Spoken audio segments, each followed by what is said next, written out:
Assalamualaikum warahmatullahi wabarakatuh.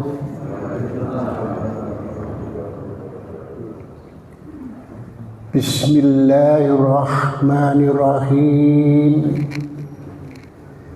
Innal hamdalillah nahmaduhu wa nasta'inuhu wa nastaghfiruh wa na'udzu billahi min syururi anfusina wa min sayyiati a'malina. May yahdihillahu fala mudilla lahu wa man yudlilhu fala hadiya lahu. Asyhadu an la ilaha illallah wahdahu la syarika lahu wa asyhadu anna Muhammadan abduhu wa rasuluh sallallahu alaihi wasallam wa ala alihi wa ashabihi ajma'in, amma ba'du. Bapak-bapak, ibu-ibu, jamaah Masjid Babu Salam yang dirahmati Allah, alhamdulillah kita masih diawasi dan disayangi oleh Allah Subhanahu wa Ta'ala dengan diberikan berbagai macam nikmat, di antaranya nikmat sehat walafiat, nikmat iman Islam, nikmat kesempatan dan waktu, sehingga di kesempatan pagi hari ini panjenengan semua dengan begitu semangat dan ikhlas datang ke Masjid Babu Salam ini untuk melaksanakan kewajiban kita, salah satunya yaitu sholat subuh berjamaah, sekaligus dilanjutkan mengikuti kajian Sabtu pagi yang rutin. Semoga apa yang kita lakukan ini Allah Subhanahu wa Ta'ala meridhoi, menjadikan amal soleh bagi kita semua dan menjadikan pahala buat kita semua sebagai bekal kelak menghadap kepada Allah Subhanahu wa Ta'ala. Shalawat dan salam semoga terlimpah kepada junjungan Nabi kita Muhammad sallallahu alaihi wasallam beserta keluarganya, keturunannya, para sahabat dan pengikut-pengikutnya yang setia mengikuti ajarannya hingga di akhir zaman. Bapak Ibu yang dirahmati Allah, pagi ini saya mengajak panjenengan semua untuk merenung begitu pentingnya tauhid di dalam kehidupan kita untuk meraih keselamatan, kebahagiaan kehidupan dunia dan akhirat. Tentunya panjenengan semua sudah tidak asing, hal ini sudah seringkali disampaikan oleh para pembicara sebelumnya, namun ini khususnya juga mengingatkan kepada diri saya pribadi termasuk panjenengan semua. Tauhid, apa itu tauhid? Tauhid adalah mengesahkan segala bentuk ibadah dan ketaatan. Ini berarti tidak ada Tuhan selain Allah. La ilaha illallah. Hanya satu. Allah lah yang berhak disembah, ditaati, dan dimintai pertolongan. Tauhid itu tidak cukup diucapkan dengan lisan saja, tetapi harus dibuktikan dengan tindakan, perbuatan, dan keyakinan di dalam hati. Lalu apa pentingnya tauhid itu? Tauhid itu penting, ada beberapa. Di antaranya yang pertama yaitu adalah sebagai pondasi agama kita, yaitu agama Islam. Karena tauhid adalah dasar utama diterimanya seluruh amalan dan ibadah kita. Seseorang manakala tauhidnya tidak benar, Allah tidak akan menerima segala amalan dan ibadahnya. Ini sebagaimana firman Allah di dalam Al-Quran surat An-Nisa ayat 48. A'udzu billahi minasy syaithanir rajim. Innallaha la yaghfiru an yushraka bihi wa yaghfiru ma duna dzalika liman yasha. Wa may yusyrik billahi faqad iftara isman azima. Yang artinya sesungguhnya Allah tidak akan mengampuni dosa syirik, melainkan Allah mengampuni segala dosa selain syirik itu bagi siapa yang Allah kehendaki. Pentingnya yang kedua tauhid adalah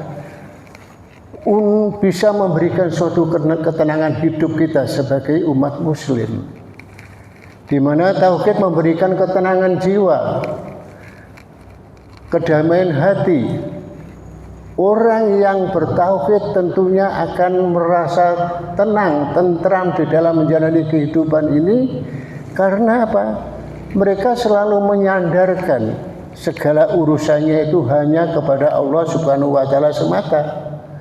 Sebagaimana firman Allah di dalam Al-Quran surat Ar-Ra'd ayat 28. Alladzina amanu wa tatma'inu qulubuhum bidzikrillah. Ala bidzikrillahi tatma'inul qulub. Yang artinya orang-orang yang beriman itu hatinya akan merasa tentram dengan selalu mengingat kepada Allah. Ingatlah bahwa dengan mengingat Allah itu hatinya akan menjadi tentram. Kemudian kepentingan yang ketiga adalah membawa keselamatan. Keselamatan kita lebih-lebih keselamatan di akhirat. Karena tauhid adalah kunci keselamatan di akhirat kelak. Kita tentunya sudah pada tahu, manakala seseorang meninggal dunia dalam keadaan bertauhid, maka akan mendapatkan ampunan dan rahmat dari Allah Subhanahu wa taala serta terhindar dari siksa neraka. Sebagaimana Rasulullah sallallahu alaihi wasallam bersabda, barang siapa yang mengucapkan la ilaha illallah sebelum meninggal, maka niscaya mereka akan masuk surga. Ini hadis diriwayatkan oleh Muslim. Kemudian juga bisa menghindari dari perbuatan syirik. Tauhid ini membantu kepada kita, kepada semua umat muslim, kepada seseorang untuk menjauhi dari perbuatan syirik. Karena syirik adalah menyekutukan Allah dengan sesuatu pun. Oleh karena itu, syirik adalah merupakan perbuatan dosa yang besar dan itu pun tidak akan diampuni oleh Allah Subhanahu wa taala. Contoh dalam kehidupan kita di antara tauhid yaitu adalah ibadah, salat, puasa, zakat, haji dan ibadah lainnya itulah hendaknya selalu ditujukan kepada Allah Subhanahu wa taala semata. Juga kita selalu berdoa, memohon, meminta kepada Allah Subhanahu wa taala karena kita hendaknya meyakini bahwa Allah lah yang maha kuasa, Di samping itu kita hendaknya tawakal kepada Allah Subhanahu wa taala manakala kita sedang melakukan usaha dan kita berdoa. Juga hendaknya menjauhkan diri dari perbuatan maksiat. Segala bentuk yang dilarang oleh Allah hendaknya kita jauhi. Dan yang kelima adalah berakhlak mulia. Hendaknya kita selalu menghormati, berbuat baik terhadap sesama kita, manusia, termasuk di dalam lingkungan hidup kita. Bapak Ibu yang dirahmati Allah, tentunya kita sudah paham dan perlu tahu juga bahwa jenis-jenis tauhid itu apa saja. Ada 3. Di antaranya adalah yang pertama adalah tauhid rububiyah. Ya. Yang pertama tauhid rububiyah. Kita harus meyakini dan percaya bahwa Allah itu adalah Sang Pencipta. Ya. Allah Sang Pencipta mengatur dan memelihara segala sesuatu di alam semesta ini. Contohnya apa? Kita percayalah bahwa kita semua ini sebagai manusia, termasuk alam, termasuk langit dan segala isinya itulah ciptaan dari Allah Subhanahu wa Ta'ala. Kemudian yang kedua adalah tauhid uluhiyah. Kita harus percaya bahwa Allah lah satu-satunya Rabb yang berhak disembah, sehingga kita beribadah hanya kepada Allah, tidak menyekutukan dengan segala sesuatu dan tidak berbuat syirik. Sedangkan yang ketiga adalah tauhid asma wa sifat. Kita harus yakin dan percaya bahwa Allah itu memiliki nama-nama yang indah, nama-nama yang baik, ya. Juga sifat-sifat yang sempurna. Contohnya yaitu Allah itu maha kuasa, Allah itu kodrat, Allah maha mendengar, sama, Allah maha melihat, basor dan lain-lainnya. Bapak Ibu yang dirahmati Allah, tauhid rububiyah ini yang kita bahas pada pagi hari ini, khususnya di dalam kehidupan sehari-hari. Tentunya itu sangat penting bagi kita semua sebagai umat Islam, karena ini adalah bagian daripada ajaran Islam. Sedangkan ilmu tauhid salah satu ilmu yang itu hukumnya wajib untuk dipelajari oleh kita semua sebagai umat muslim. Tauhid rububiyah, kita harus percaya bahwa Allah lah salah satu Rabb yang sebagai pencipta, pengatur, dan pemelihara segala sesuatu di alam semesta ini.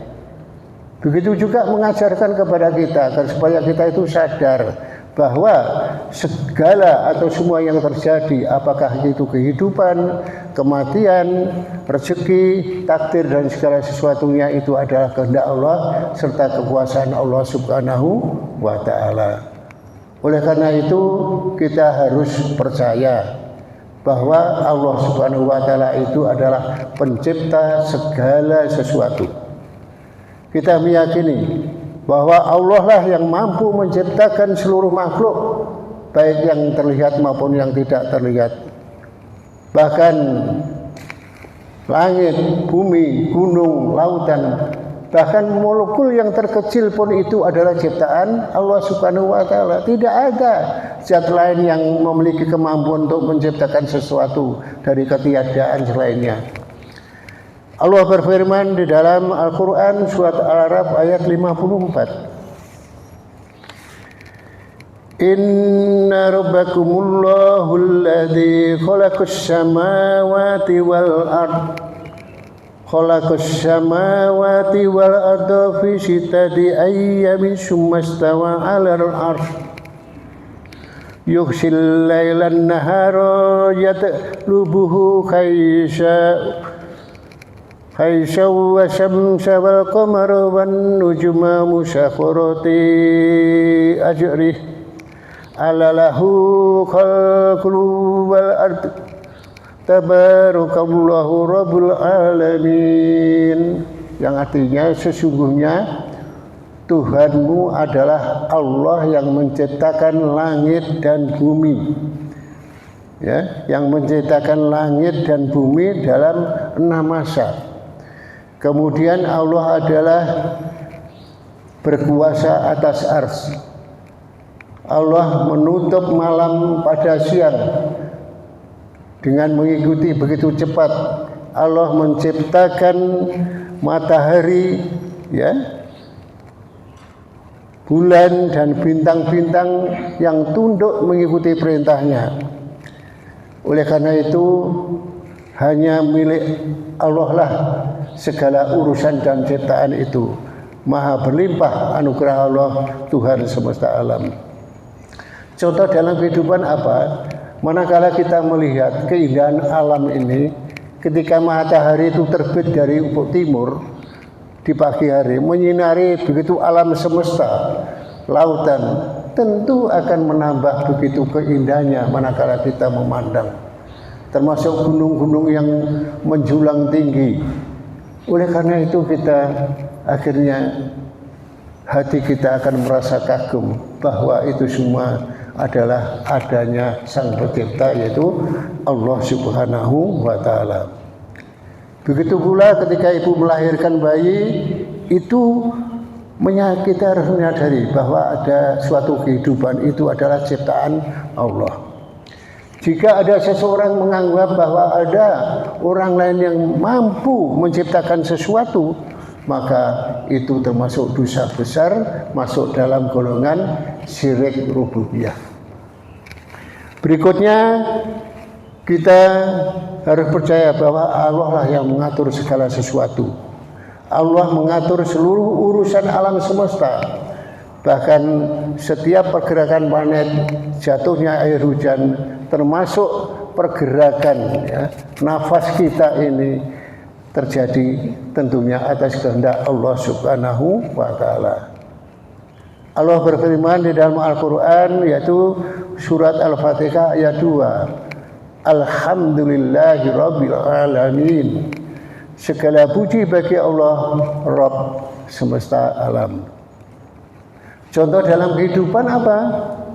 Manakala hujan turun setelah musim kemarau, kita hendaknya meyakini bahwa itu adalah kekuasaan Allah memberikan rahmat kepada bumi. Manakala terjadi suatu musibah besar seperti gempa bumi, tsunami, gunung meletus, banjir bandang dan sebagainya, itu adalah kehendak Allah semuanya. Kehendak Allah untuk apa? Untuk kita itu mengingatkan kepada manusia, kita sadari bahwa Beliau yang maha segalanya. Kemudian kita harus percaya bahwa Allah lah yang pemberi rezeki. Jadi hanya Allah yang memberikan rezeki kepada setiap makhluk. Tidak ada satupun makhluk yang dapat memberikan rezeki pada dirinya tanpa izin Allah. Rezeki itu kan tidak hanya cukup berupa uang aja, bahkan kesehatan, juga waktu, ya, kesempatan, termasuk ilmu dan ketenangan yang ada dalam diri kita. Allah berfirman di dalam Al-Quran surat Hud ayat 6. Wa ma min dabbatin fil ardi illa Allahi rizquha. Yang artinya, dan tidak ada suatu makhluk melata pun di bumi melainkan Allah yang memberi rezeki. Contohnya pedagang, jualannya laris. Keberhasilan pedagang itu tentunya datangnya dari Allah. Datangnya dari Allah, tidak semata-mata dari usaha dirinya sendiri. Begitu ketika mendapatkan suatu pekerjaan atau rezeki yang tidak disangka-sangka, itu adalah bukti nyata bahwa Allah adalah Ar-Razzaq, pemberi rezeki. Kemudian kita harus mempercayai dan meyakini hanya Allah tempat meminta. Jadi segala doa permintaan kita hendaknya kita tujukan hanya kepada Allah Subhanahu wa Ta'ala. Jangan meminta kepada dukun, jangan meminta kepada dukun, bahkan jin serta makhluk lain itu tidak bisa memberikan suatu kebutuhan kepada kita. Allah berfirman di dalam Al-Quran surat Ghafir ayat 60. Wa qala rabbukum udkhuluni astajib lakum. Berdoalah kepadaku, aku akan mengabulkan doa kalian. Contohnya apa? Kalau kita sedang diuji sakit, ya, kalau sedang diuji sakit, kita memohon kepada Allah kesembuhan. Kan selalu begitu. Sebelum kita ikhtiar ya, dalam arti ikhtiar berubah dengan cara apapun ya. Kemudian ketika kita menghadapi kesulitan masalah ekonomi, kita juga berdoa kepada Allah untuk mendapatkan jalan keluar. Jangan meminta kepada makhluk lain seperti dukun ya. Itu tidak akan memberikan sesuatu kepada kita. Bahkan itu sudah termasuk syirik, hal yang dilarang oleh agama kita. Kemudian kita juga harus meyakini bahwa Allah lah yang menghidup dan yang mematikan. Hanya Allah yang berkuasa untuk memberikan kehidupan serta mencabut nyawa kita. Ya. Sehingga segala sesuatu dalam kehidupan di dunia ini sepenuhnya adalah tergantung pada Allah.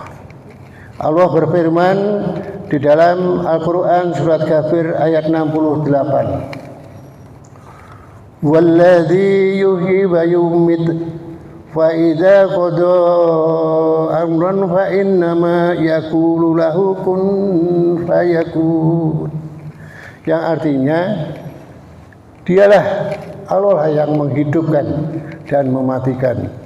Maka apabila Allah itu menetapkan sesuatu, Allah berkata jadilah sesuatu itu. Contoh, ketika kita menyaksikan bayi yang lahir adalah tanda bahwa Allah itu memberikan suatu kehidupan. Manakala orang meninggal, itulah bukti nyata bahwa Allah yang mencabut nyawa. Bapak Ibu yang dirahmati Allah, tentunya kita tidak terlepas tiap hari, tiap saat, kadang membaca, kadang mendengar, kadang berdoa, selalu memohon kepada Allah Subhanahu wa taala. Namun kita kan belum pernah melihat kayak apa tuh Allah itu. Kayak apa Allah itu? Maka kita pun harus meyakini, jangan sampai ada suatu keraguan. Bukti nyatanya apa? Bukti nyatanya adalah alam semesta yang begitu luas dan teratur. Termasuk segala keindahan, bintang-bintang bertaburan di langit. Ya, planet yang begitu bergerak pada porosnya, serta hukum-hukum alam yang selalu berjalan dengan baik dan terjaga, maka itu semua adalah bukti nyata bahwa adanya Sang Pencipta yang Maha Kuasa, yaitu Allah Subhanahu wa taala. Jika alam ini tercipta tanpa ada yang menciptakan, makanya mustahil akan ada suatu keteraturan dan keindahan seperti ini. Termasuk kita semua ini diciptakan oleh Allah begitu sempurnanya, ya, memiliki sifat, ada suatu akal, pikiran, serta anggota tubuh yang lengkap. Ada mata, tangan, telinga, mulut, kaki, dan sebagainya yang memiliki fungsi masing-masing. Semua ini adalah bukti bahwa kekuasaan Allah lah. Jika manusia itu tercipta tanpa ada yang menciptakan, tentu tidak ada suatu kesempurnaan seperti ini. Kemudian keteraturan di dalam kehidupan. Kehidupan ini berjalan begitu dengan keteraturan yang luar biasa. Matahari terbit tenggelam pada waktu yang tepat. Musim berganti dengan teratur dan semua makhluk hidup memiliki peran masing-masing. Maka keteraturan ini tentunya ada yang mengatur dan mengendalikan siapa, yaitu Allah Subhanahu wa taala. Juga agama mengajarkan kepada kita agar kita itu mengenal dan tahu tentang keberadaan Allah Subhanahu wa taala. Sebagaimana yang kita yakini, yaitu kitab suci Al-Quran sebagai pedoman hidup bagi kita semua, yang berisikan larangan-larangan, termasuk perintah dan kisah-kisah para nabi dan rasul, serta janji-janji Allah Subhanahu wa taala. Semua ini adalah bukti nyata bahwa Allah itu adalah berbicara kepada manusia. Allah itu ada dan berbicara kepada manusia melalui utusannya. Bapak Ibu yang dirahmati Allah, sebagaimana tadi yang ketiga, yaitu tauhid asma atau sifat. Kan ada di Al-Quran tercantum Asmaul Husna, Ada nama-nama indah sebanyak 99 nama baik dari Allah, termasuk Ar-Rahman, Ar-Rahim, Al-Qudus, Al-Malik, Ar-Razzaq, Al-Alim dan sebagainya. Ada 99 nama. Ini menggambarkan bahwa begitu kesempurnaan Allah. Termasuk sifat-sifatnya yang sempurna, yaitu sifat, ada 20 sifat wajib Allah, yaitu ada sifat wajib Allah. Sifat wajib Allah antara wujud, qidam, baqa, mukhalafatul khawadisi dan seterusnya, sebagaimana Mas Joko kalau menunggu jamaah untuk melaksanakan sholat dilantunkan pujian, ya, dilantunkan pujian. Ini barangkali dari ibu-ibu, bapak-bapak yang ada asli dari Jawa Timur. Kalau di Jawa Timur itu biasanya itu ketika datang bulan Ramadan setelah sholat tarawih atau Idul Fitri itu melantunkan sholalahu yang mengisahkan malaikat, Nabi Muhammad serta Allah Subhanahu wa taala dengan diiringi irama, ya, dengan iringi irama dilakukan ketika saya masih kecil, hidup bersama orang tua di lingkungan teman-teman ya saya ngaji, itu setelah itu sama-sama mengikutinya. Kalau saya berkumpul dengan teman-teman itu melantunkan suaranya baik, tapi kalau sendirian males. Namun ya itu ini tetap saya sampaikan, jangan dilihat iramanya, isi kata-katanya, ya, isi kata-katanya. Jadi biasanya diiringi dengan alunan musik tradisional, yaitu beduk, ya, beduk dengan iringan yang indah itu. Jadi setiap musola, masjid itu begitu bergelora antunan itu. Di antaranya demikian. Untuk yang terakhir, Sallallahu ala Nabi Muhammad,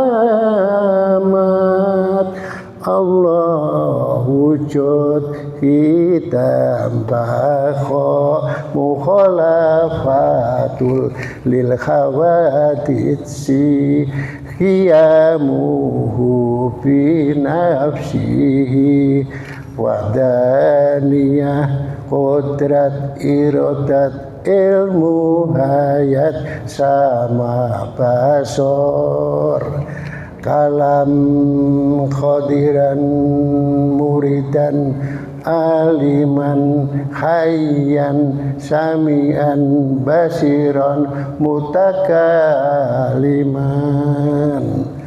Ingsun ngimanaken malaikat iku utusane Allah kang werna-werna rupane, kang werna-werna gawene, werna-werna ngibadahe tanpa syahwat, tanpa nafsu, ora bapa, ora ibu, ora lanang, ora wadon, ora mangan, ora nginum, jisine jisin alus, bangsa nur. Iki mengisahkan malaikat. Asyhadu alla ilaha illallah wa asyhadu anna Muhammadar Rasulullah. Anaksani ingsun setuhune ora ana ing pangeran kang sinembah kelawan sabenere, kang wajib wujude, kang muhal adame, kang mesti anane, yaiku Allah. Nah, wujud Allah itu ada. Allah ada dengan sendirian, tidak ada yang menciptakan. Selainnya itu adalah ciptaan Allah. Anaksani ingsun setuhune Kanjeng Nabi Muhammad iku utusane Allah, kawulane Allah, kang Rama Sayyid Abdullah, kang Ibu Siti Aminah ingkang dahir ana Mekah, hijrah ing Madinah, jumeneng ing Madinah, gerah ing Madinah, seda ing Madinah, sinareaken ing Madinah, bangsane bangsa Arab, bangsa Rasul, bangsa Quraisy.